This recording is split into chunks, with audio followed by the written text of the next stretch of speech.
একটু আগামী দিনে এই যে 7 দিনের যে একটা ব্যাপার যে আছে, যে 7 দিনের মধ্যে একটা আমাদের মানে মুখ্য সচিবের সঙ্গে আলোচনার একটা বিষয় রয়েছে, বা এমনও হতে পারে।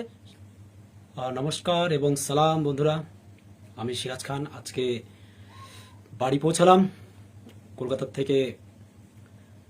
গত রাত্রেবেলায় ট্রেন ছিল, আজকে মোটামুটি দুপুর 1টা-1:30টার দিকে আলিপুর পৌঁছে, তারপর সেখান থেকে বাড়িতে মোটামুটি 2:30টার দিকে বাড়িতে পৌঁছালাম। যে আশা করি আপনারাও প্রত্যেকে যারা আন্দোলনে এসেছিলেন তারাও প্রত্যেকে সশরীরে সুস্থভাবে বাড়িতে পৌঁছেছেন। এবং আন্দোলন থেকে আসার পরেই ভেবেছিলাম দু একটা কথা আপনাদের সঙ্গে বলবো, আপনাদের সামনে তুলে ধরবো, তাই আজকে আরেকবার একটু লাইভে আসলাম। আজকে বাড়ির থেকে লাইভ করছি। গতকালকে ছিলাম শিয়ালদাতে, সেখান থেকে লাইভ দিয়েছিলাম কালকের আন্দোলনের। এবং এটুকু বলতে পারি, আন্দোলনের যে অভিজ্ঞতা, সেই অভিজ্ঞতায় যারা উপস্থিত ছিলেন তারাও দেখেছেন যে সত্যি গতকালকে খুব স্বতঃস্ফূর্ত আন্দোলন হয়েছে। প্রচুর পার্শ্ব শিক্ষক শিক্ষিকা গতকালকের আন্দোলনে অংশগ্রহণ করেছেন, তাদেরকে আমি স্যালুট জানাই যে আপনারা হাজারো সমস্যা থাকা সত্ত্বেও গতকালকের এই আন্দোলনে দূর দূরান্ত থেকে আপনারা এসে এই আন্দোলনকে সাকসেস করার জন্য সহযোগিতা করেছেন, পাশে দাঁড়িয়েছেন। সকল পার্শ্ব শিক্ষক, এসএসকে, এমএসকে, সর্বশিক্ষা মিশনের যত কর্মচারী রয়েছেন প্রত্যেককে আমি আন্তরিক অভিনন্দন জানাই গতকালকের আন্দোলনের জন্য। দেখুন, আমার সব থেকে যে বিষয়টা মানে খুব মানে খারাপ লাগে, কিছু বিষয়ে বলতে আমার খুব খারাপ লাগে। মানে আমরা যেহেতু শিক্ষক, আমরা এমন একটা প্রফেশনে যুক্ত যে আমরা আগামী প্রজন্মকে পথ দেখাই। আগামী প্রজন্ম কোন দিকে এগোলে পড়ে তাদের জীবনে তারা সাকসেস পেতে পারবে, তারা কিভাবে নিজের জীবনের যে যুদ্ধ, সেই লড়াইটাকে তারা কিভাবে লড়বে।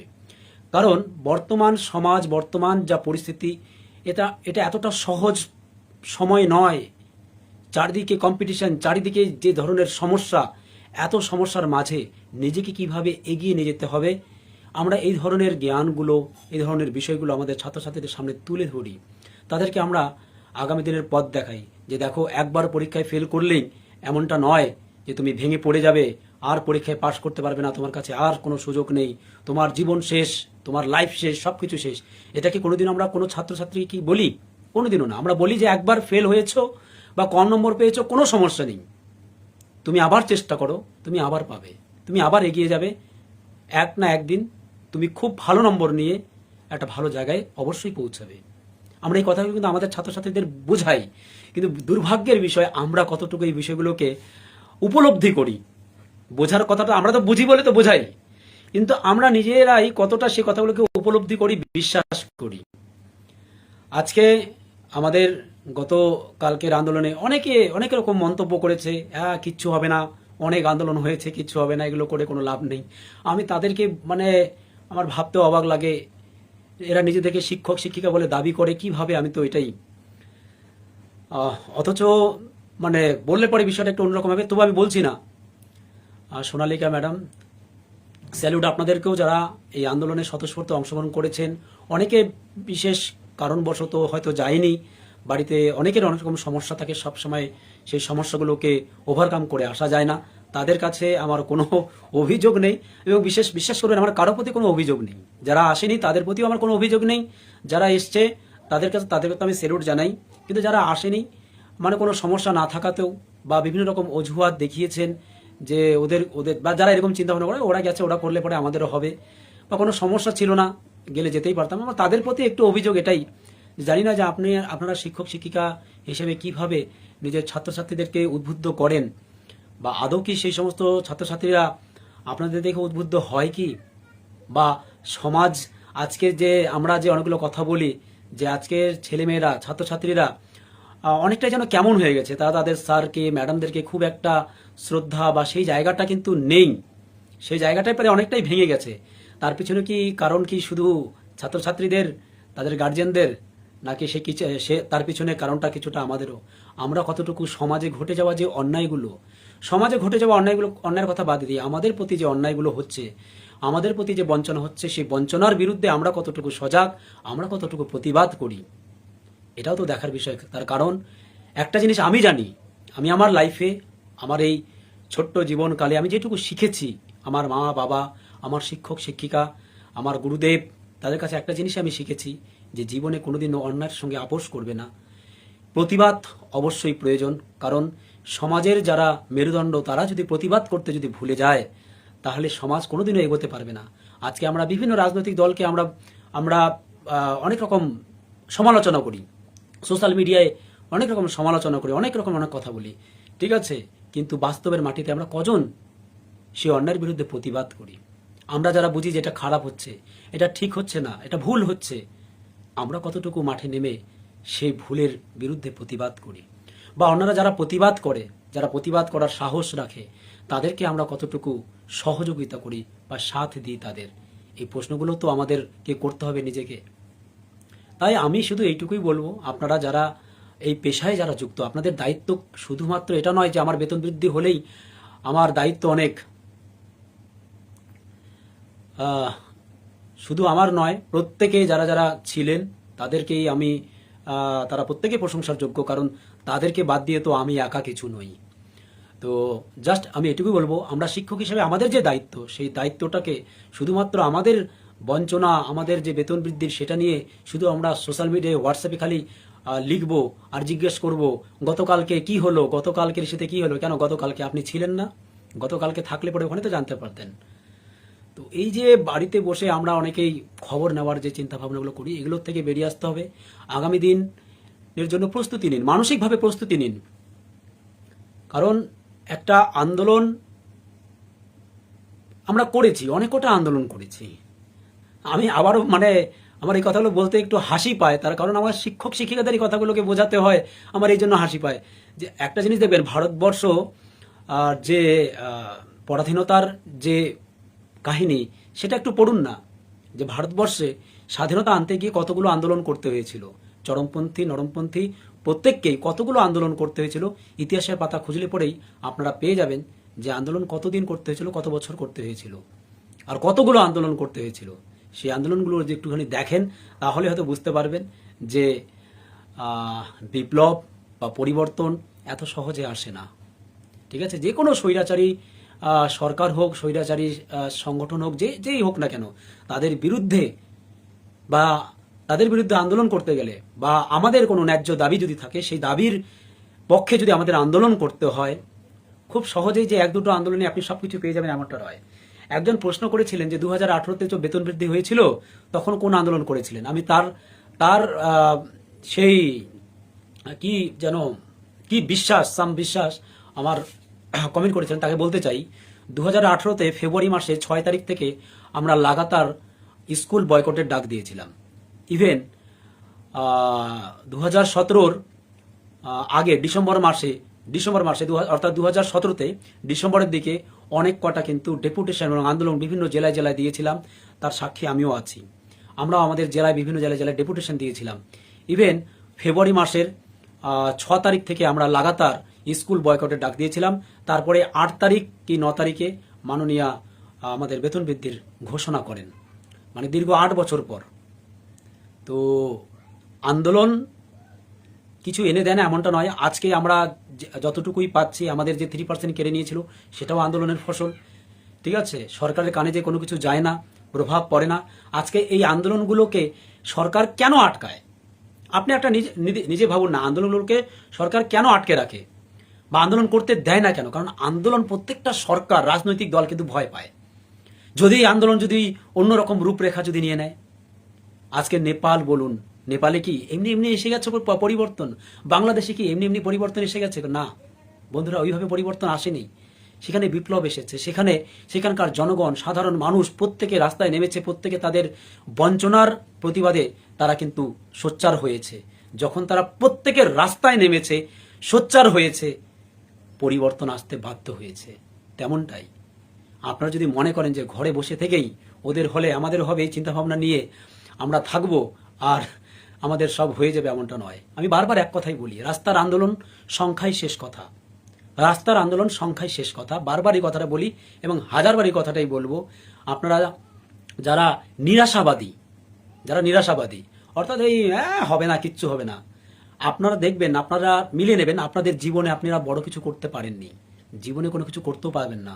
কারণ নিরাশাবাদী জীবনে কোনোদিন, এটা আমার কথা নয়, এটা অনেক বড় বড় যারা মানে মোটিভেশনাল স্পিকার যারা আছে তারা কিন্তু এই কথাগুলো বলে, যারা নিরাশাবাদী তারা জীবনে কোনোদিনও কোনো কিছু করতে পারে না, কারণ তারা সবসময় নেগেটিভ চিন্তা ভাবনা, যে এটা করলে এটা হবে না, তারা জীবনের রিস্ক নিতে ভয় পায়, তারা সবসময় একটা সীমিত গণ্ডির মধ্যে তারা নিজেকে নিজেকে রেখে দেয়, তাই তারা বৃহতের দিকে এগোতে পারে না।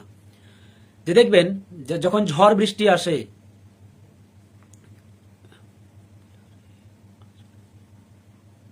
না সত্যি তারাও আমাদেরকে খুব সহযোগিতা করেছে, আমাদের যে সোশ্যাল মিডিয়া থেকে নিয়ে যত সংবাদ মাধ্যম রয়েছে তারাও আমাদেরকে খুব সহযোগিতা করেছে, তাদেরকেও ধন্যবাদ জানাই। হ্যাঁ, তাদেরকেও ধন্যবাদ জানাতে হয় এবং সর্বোপরি ধন্যবাদ জানাবো কালকে এত বৃষ্টির মধ্যে আপনারা যেভাবে মানে আন্দোলনটাকে একদম অটুট রেখেছিলেন, 2019-এর মতো ভেঙে দিতে দেননি। এত সংখ্যা হয়েছিল 2019-এ, তবু সেই আন্দোলনকে বৃষ্টির পরে ভেঙে দুমড়ে মুচড়ে দিতে পেরেছিল চক্রান্ত করে। কিন্তু এইবার আপনারা প্রমাণ করে দিয়েছেন যে এবার আর বৃষ্টি আমাদেরকে দমাতে পারবে না, তাই রাস্তার থেকে আমাদের কিন্তু তুলতে পারেনি, ঠিক আছে। এবং এতে কিন্তু সত্যি আপনারা মানে মানে সত্যি স্যালুটের যোগ্য। আপনাদের ভিতরে এই যে সাহস, এটাকে ধরে রাখুন এবং এই সাহসগুলোকে আপনাদের যারা কলিগ রয়েছে তাদেরকেও বলুন যে ভাই আসো না, সবাই মিলে ঝাঁপিয়ে পড়ি একটু। আগামী দিনে এই যে 7 দিনের যে একটা ব্যাপার যে আছে, যে 7 দিনের মধ্যে একটা আমাদের মানে মুখ্য সচিবের সঙ্গে আলোচনার একটা বিষয় রয়েছে, বা এমনও হতে পারে 7 দিনের মধ্যে মমতা বন্দ্যোপাধ্যায়ের সঙ্গে আলোচনার বিষয় রয়েছে। এখন তারা আলোচনা একটা সময় দিয়েছে, কারণ ওই সময় এমন হয়ে গেছে, আমাদেরও ঘোষিত আন্দোলন ছিল, তো ওই সময় মমতা ব্যানার্জি উনিও ছিলেন উত্তরবঙ্গে। এখন বাধ্য হয়ে আমাদের ওই পরিস্থিতির মধ্যে বৃষ্টি, আকাশও খুব একটা ভালো ছিল না, কিন্তু তবুও আমরা আলোচনা করে 7 দিনের একটা ডেডলাইন দেওয়া হয়েছে। 7 দিনের মধ্যে যদি না হয় তাহলে পরবর্তী আমরা আন্দোলন যেটা করব, সেই আন্দোলনে আপনারা স্বতঃস্ফূর্তভাবে অংশগ্রহণ করবেন। যারা যাননি, বিশেষ কোনো কারণবশত যেতে পারেননি, তাদেরকেও আহ্বান করব আগামী দিনে যে আন্দোলন ঘোষণা করা হবে সেই আন্দোলনে প্রত্যেকে সামিল হবেন।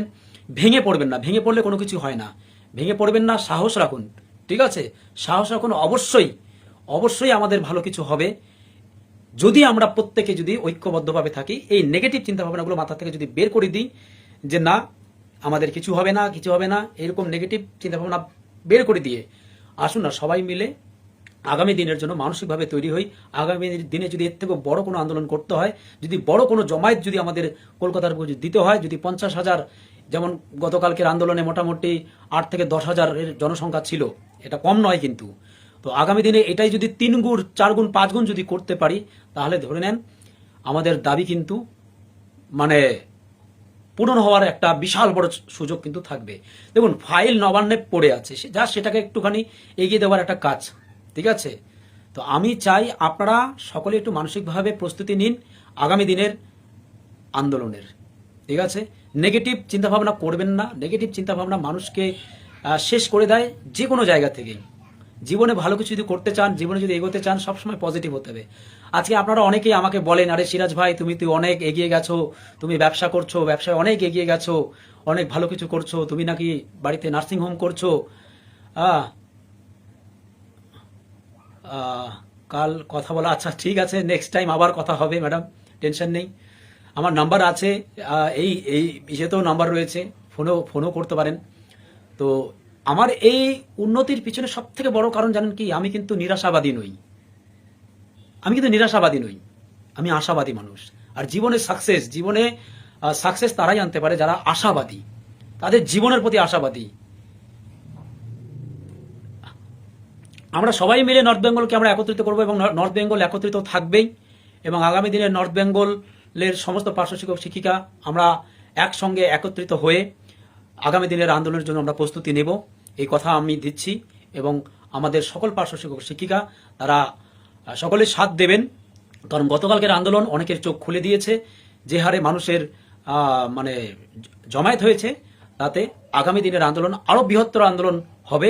দরকার পড়লে কলকাতার বুকে মানে 2 থেকে 3 দিন স্তব্ধ করে দেওয়ার মতো আন্দোলন যদি করতে হয় আমরা করব। কিন্তু সেক্ষেত্রেও এই 10,000 দিয়ে হবে না, সেক্ষেত্রে তার 3 থেকে 4 গুণ আমরা আনবই। এই প্রস্তুতি আমাদের এখন থেকে করতে হবে এবং আমি এখন থেকে লেগে পড়েছি যে আগামী দিনের জন্য যেন আমরা উত্তরবঙ্গব্যাপী যেন কমসে কম 90% পার্শ্ব শিক্ষক শিক্ষিকা কলকাতার বুকে বা কলকাতা যদি কোনো আন্দোলন হয় আমরা ঝাঁপিয়ে পড়ব, বা আমাদের জেলা ভিত্তিক যদি কোনো আন্দোলন হয় তাহলে সেখানেও আমরা ঝাঁপিয়ে পড়ব, এই কথা আমি দিচ্ছি। এবং আপনারাও মানসিকভাবে প্রস্তুতি নেন। তো বিষয় আমি এটাই বলে আমি শেষ করব আজকের এই লাইভ, যে আমি নেগেটিভ চিন্তাভাবনা খুব কম করি, মানে আমি করি না। আমি সবসময় পজিটিভ চিন্তাভাবনা, যে হবে, একটা জীবন আছে, এখনো যৌবন আছে, জীবন আছে, জীবিত আছি, ঈশ্বর আমাকে এখনো মেরে ফেলেনি। অথচ আমার মতো বয়সের প্রচুর মানুষ আজকের দিনে এই পৃথিবী থেকে চলে গেছে, তারা মরে গেছে, তারা নেই পৃথিবীতে, কিন্তু আমাকে জীবিত রেখেছে। তার মানে ঈশ্বর আমার দ্বারা কিছু করাতে চাচ্ছে। আপনাকে জীবিত রেখেছে, তার মানে আপনি এমন কিছু করে যান যেন আপনার নেক্সট প্রজন্ম আপনার উপর যেন গর্ব করতে পারে। আপনি এখনো জীবিত আছেন, তার মানে আপনার দ্বারা ঈশ্বর চাইছে যে আপনি এমন কিছু করুন যে আপনার নেক্সট প্রজন্ম যেন আপনার উপর গর্ব করতে পারে। তেমনি আমি সবসময় পজিটিভ চিন্তা ভাবনা রাখি, আর জীবনের রিস্ক নিতে আমি খুব ভালোবাসি, কারণ নো রিস্ক নো গেইন। এই পৃথিবীতে গরিব পরিবারে জন্ম নেওয়া কোনো পাপের নয়, কোনো দোষের নয়, সেটা আপনার হাতে নেই। কিন্তু গরিব হয়ে মরে যাওয়াটা, যদি মরে যাই এইভাবেই যদি মরে যাই, তাহলে সেই দোষটা কিন্তু আপনার। ঠিক আছে, আপনি হয়তো লড়াই করেননি নিজের জীবনের, নিজের অধিকারের জন্য আপনি লড়াই করেননি, দোষটা তাহলে আপনার। ঠিক আছে, আপনি অন্যের উপর ভরসা করেছিলেন, ওদের হলে আমাদের হবে, হয় না এইভাবে। তো যাই হোক, মনোবল শক্ত রাখুন, পজিটিভ চিন্তাভাবনা রাখুন, নেতিবাচক চিন্তাভাবনাকে ত্যাগ করুন, আশাবাদী হন, অবশ্যই হবে, অবশ্যই হবে। আমরা যদি ঐক্যবদ্ধ থাকি অবশ্যই হবে, না হওয়ার কোনো জায়গা নেই। আপনারা ঐক্যবদ্ধতা দেখান। উত্তরবঙ্গ এবং দক্ষিণবঙ্গের সমস্ত পার্শ্ব শিক্ষক শিক্ষিকা যারা আছে, যারা নিজেদেরকে বঞ্চিত মনে করে, তারা প্রত্যেকে শুধু দেখান আমরা ঐক্যবদ্ধ। এবং যখন আমাদের নেতৃত্বরা বলবে কালকে এই আন্দোলন, আমরা কালকের জন্য যেন নিজেকে যেন রেডি করে রাখতে পারি, আমরা যেন চটজল যেন বেরিয়ে যেতে পারি। তাদের বাচ্চা ছোটখাটো, তাদের বাচ্চা নিয়ে চলে যাবেন, কোনো সমস্যা নেই। দেখি না এই বঞ্চনার কতদিন চলে। ঠিক আছে, আপনারা সকলেই মানসিকভাবে প্রস্তুতি নিন আগামী দিনের জন্য। সকলেই ভালো থাকবেন, সুস্থ থাকবেন। নমস্কার এবং সালাম।